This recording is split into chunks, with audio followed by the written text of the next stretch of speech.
दोस्तों, recently Adani group के chairman Gautam Adani दुनिया के दूसरे सबसे अमीर इंसान बन गए हैं। Gautam Adani top 3 richest person की लिस्ट में शामिल होने वाले एकलौते इंडियन या फिर यूं कहे कि एकलौते गुजराती है। तो दोस्तों, अगर आप थोड़ा गूगल सर्च करके देखोगे कि रिचेस्ट पर्सन इन इंडिया, तो उसमें आपको 50% से ज्यादा लोग गुजराती और मारवाड़ी ही दिखेंगे। और आपने ये भी देखा होगा कि इंडिया में टॉप क्लास जो सक्सेसफुल बिजनेसेस होते हैं उन्हें चलाने वाले यही लोग होते हैं। लेकिन सोचने वाली बात यह है कि इंडिया में इतनी सारी कम्युनिटीज होने के बाद भी यही कम्युनिटी बिजनेस में राज क्यों करती है। और सेम यही सवाल मोहनीश पाबराई के मन में आया था। इसलिए उन्होंने अपने मारवाड़ी दोस्त से पूछा कि आप लोग बिजनेस में इतने कामयाब कैसे होते हो, आप लोगों का बिजनेस कभी फेल क्यों नहीं होता। तब उनके फ्रेंड ने उन्हें जवाब दिया, मोहनीश देखो, मारवाड़ी और गुजराती लोग अपना पैसा ऐसे बिजनेस में लगाते हैं जो अगर चल जाए तो उन्हें बहुत बड़ा प्रॉफिट हो, और अगर किसी कारण उनका बिजनेस फेल हो जाए तो उनका ज्यादा नुकसान ना हो। जहाँ स्टॉक मार्केट में आपने सुना होगा कि अगर आपको हाई प्रॉफिट चाहिए तो वहाँ रिस्क भी हाई होगा, लेकिन मारवाड़ी और गुजराती लोग इसका बिल्कुल ऑपोजिट करते हैं। ये लोग कम से कम रिस्क में ज्यादा प्रॉफिट कमाने का सोचते हैं। उनका माइंडसेट कुछ इस तरह का होता है,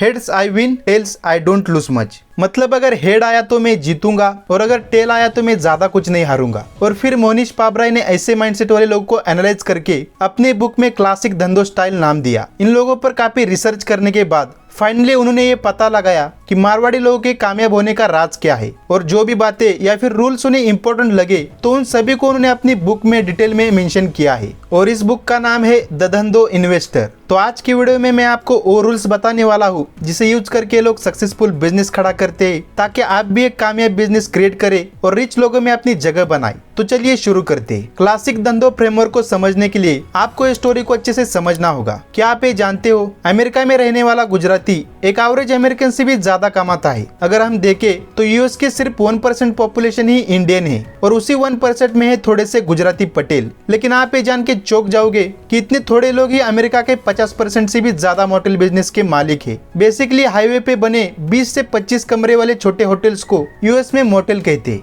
अब सबसे पहले ये जानते कि पटेल्स अमेरिका पहुंचे कैसे और क्यों उन्होंने मोटेल बिजनेस को ही सिलेक्ट किया। तो इसकी शुरुआत तब हुई जब पटेल्स अपने बिजनेस को एक्सपांड करने के लिए युगांडा चले गई। वहां पर जाकर उन्होंने काफी अच्छा बिजनेस किया और काफी पैसे भी कमाए। लेकिन उसी समय 1972 में युगांडा में एक हुकुमशाह पावर में आया, जिसने गुजराती पटेल्स की तरक्की देख के उनकी सारी दौलत छीन ली और उन्हें युगांडा से निकाल दिया। अब युगांडा से निकाल दिए पटेल्स को कोई नई जगह और बिजनेस की तलाश थी, इसलिए वो पटेल्स अपने बचे कुचे पैसे लेकर यूके, यूएसए और कनाडा पहुंच गए। अब ये गुजराती पटेल ज्यादा पढ़े लिखे नहीं थे और इनकी टूटी फूटी इंग्लिश की वजह से अमेरिका में व्हाइट कॉलर जॉब करना उनके बस की बात नहीं थी। और तभी अरब के कुछ देशों में वॉर चल रही थी, जिसकी वजह से पेट्रोल डीजल के प्राइसेस बहुत ही बढ़ गए थे। लोगों ने घूमना फिरना और ट्रैवल करना बंद कर दिया था, और इसी वजह से मोटेल बिजनेस की हालत काफी खराब थी और बहुत से मोटेल ओनर्स अपने मोटेल बिजनेसेस बेचने लगे थे, जिससे मोटेल की प्राइस गिरकर काफी सस्ती हो गई थी। और जो मोटेल बिजनेसेस खरीदना चाहते थे, बैंक उनको 90% लोन दे रही थी। और युगांडा से निकालने के बाद पटेल्स के पास ना ही बहुत ज्यादा सेविंग्स थी और ना ही रहने के लिए कोई घर था। तो इन गुजराती पटेल्स ने 90% लोन बैंक से लेकर और अपनी बची कुछ सेविंग्स का डाउन पेमेंट कर मोटेल खरीदे। उनको पता था कि ये प्रॉब्लम टेम्पररी है, थोड़े टाइम बाद जब सब कुछ सही हो जाएगा तो फिर से सब नॉर्मल हो जाएगा। पटेल्स के पास रहने के लिए घर नहीं था, तो मोटेल के एक कमरे में उनकी फैमिली रहती थी, और मोटेल के स्टाफ को निकाल के वो घर के फैमिली मेंबर ही मोटेल का कामकाज करने लगे। तो इस तरह उन्होंने मोटेल बिजनेस को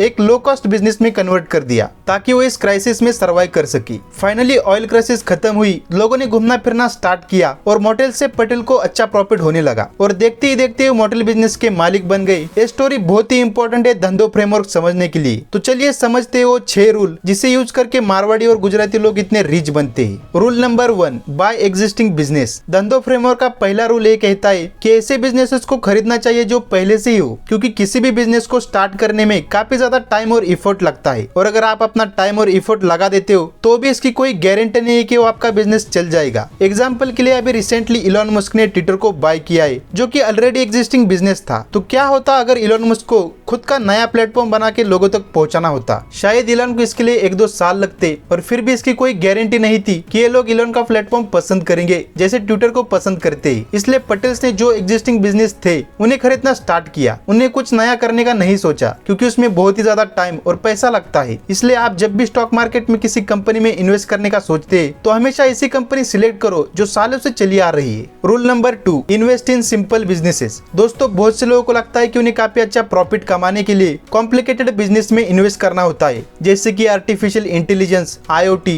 लेकिन दोस्तों जो सिंपल बिजनेसेस होते हैं वही सबसे ज्यादा प्रॉफिट कमाते हैं। एग्जाम्पल के लिए आइशर मोटर, उनका बिजनेस एकदम सिंपल है, बुलेट बाइक्स बेचना। नेक्स्ट एग्जाम्पल है पेज इंडस्ट्रीज, जो जॉकी ब्रांड को ओन करती है। उनका बिजनेस भी एकदम सिंपल है, अंडरगारमेंट्स बेचना। तो आप थोड़ा सर्च करके इन कंपनी के रिटर्न को देखो, इन्होंने बाकी कंपनी से काफी अच्छे रिटर्न दिए हैं। इस पर वॉरेन बफेट का एक बहुत ही फेमस कोट है, change is the enemy of investor. क्योंकि जिस कंपनी का रेट ऑफ चेंज काफी हाई होता है उनकी कोई गारंटी नहीं होती। सालों पहले हम ऑर्कुट यूज करते थे, आज हम फेसबुक और इंस्टाग्राम यूज करते हैं। कल का पता नहीं क्या ट्रेंड में आ जाए, इसलिए आपको ऐसे कंपनीज में अपने पैसे इन्वेस्ट करने हैं जिनमें ऐसे चेंजेस रातों रात ना हो। Rule number 3, buy businesses at heavy discount. Warren Buffett कहते हैं fearful when others are greedy and greedy when others are fearful. मतलब जब लोग लालची होकर इन्वेस्ट कर रहे होते तब आप थोड़ा डर जाओ, और जब डर कर सब अपने स्टॉक सेल कर रहे होते तब आप थोड़ा लालची होकर उन स्टॉक्स को सस्ते में खरीद लो। जैसे कि रिसेंटली 2020 कोविड में मार्केट बहुत ही नीचे चला गया था। अगर आपने उस टाइम मार्केट में इन्वेस्ट किया होता तो अभी आप अच्छे खासे प्रॉफिट में होते। इन्वेस्टिंग करते वक्त आपको कंपनी के वैल्यूएशन पर ध्यान देना चाहिए। जब कंपनियां खराब हालत में होती है तब कई बार अच्छी कंपनियां सस्ते प्राइस में मिल जाती है। जब कंपनी किसी शॉर्ट टर्म प्रॉब्लम में फंस जाती है तब लोग डर के कंपनी के शेयर्स बेच देते हैं, जिससे वो बिजनेस सस्ते वैल्यूएशन पर मिल जाता है। यहाँ पर हम बिजनेसेस की बात कर रहे हैं जो फंडामेंटली स्ट्रॉन्ग है और जिन्हें आप समझते हो। अगर वो बिजनेसेस किसी शॉर्ट टर्म प्रॉब्लम की वजह से खराब हालत में है और आप उस बिजनेस के लॉन्ग टर्म परफॉर्मेंस पर कॉन्फिडेंट हो तब आप उस बिजनेस में इन्वेस्ट कर सकते हो। एक बात याद रखो, इन्वेस्टमेंट या बिजनेस में मिलने वाले रिटर्न्स आप कितने ज्यादा मार्जिन से स्टॉक बेच रहे हो उस पे नहीं, लेकिन कितने ज्यादा डिस्काउंट पे स्टॉक खरीद रहे हो उस पे डिपेंड करता है। एग्जाम्पल के लिए किसी रियल एस्टेट का प्राइस 1 करोड़ है, लेकिन अगर आप उसे 80 लाख में खरीदते हो तो खरीदते वक्त ही आपका 20 लाख का प्रॉफिट हो गया। रूल नंबर 4 है धंधो आर्बिट्रेज। मान लो कि आज आप कोई स्टॉक 10,000 रुपए में खरीदते हो और 1 साल बाद उसकी प्राइस 15,000 रुपए हो जाती है, तो आप उसे सेल करके 5,000 का प्रॉफिट कमा लोगे। इसी तरह अगर कोई कपड़ा आपको दिल्ली में 10,000 रुपए का मिल रहा है और मुंबई में उसकी कीमत है 15,000, तो आप उसे दिल्ली से खरीद कर मुंबई में सेल कर सकते हो और उससे 5,000 का प्रॉफिट कमा लोगे। और इसे ही आर्बिट्रेज कहते हैं। आर्बिट्रेज 2 टाइप के होते हैं, arbitrage in time, arbitrage in place. पहला एग्जाम्पल जो हमने देखा था उसमें टाइम की वजह से स्टॉक की प्राइस बढ़ रही थी, इसलिए वो आर्बिट्रेज इन टाइम है। और दूसरे एग्जाम्पल में उन कपड़ों की प्राइस प्लेसेस की वजह से बढ़ी, इसलिए उसे आर्बिट्रेज इन प्लेस कहते हैं। Rule number 5, buy businesses with moat. अगर आप किसी बिजनेस में अपना पैसा इन्वेस्ट कर रहे हो तो आपको ये पता होना चाहिए कि आपकी बिजनेस में वो कौन सी खास बात है जो उसको अपने कॉम्पिटिटर से बेटर बनाती है, जिसे ऑथर मोट कहते हैं। मोट मतलब किले की बड़ी बड़ी दीवारें के नजदीक बनाई हुई खाई, जिससे दुश्मन के अंदर आने के चांसेस लगभग ना के बराबर होते हैं। मोट कई प्रकार के हो सकते हैं, जैसे ब्रांड इमेज, पेटेंट